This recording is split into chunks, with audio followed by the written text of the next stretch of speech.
मैं आप सबको तैयार कर रहा हूं मेरी हकीकी आजादी की जहाद के लिए। सबको तैयार कर रहा हूं। मियां वाली, जब मैं आपको कॉल दूंगा तैयारी कर लो। मुझे लगता है कि इस्लामाबाद सिर्फ मियां वाली भर देगी।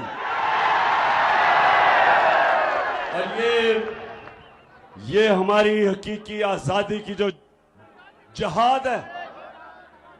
नौजवानों, मैं सिर्फ आपको समझा दूं एक चीज कि सबसे पहले अल्लाह हमें आजादी देता है। जब हम अल्लाह के सामने खड़े होके हम जब कहते हैं ला इलाहा इल्लल्लाह,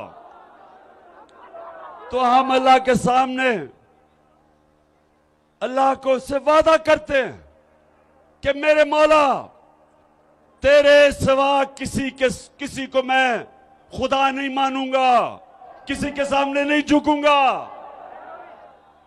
और मैं जब ये दावा करता हूं, मैं आजाद हो जाता हूं। एक सजदा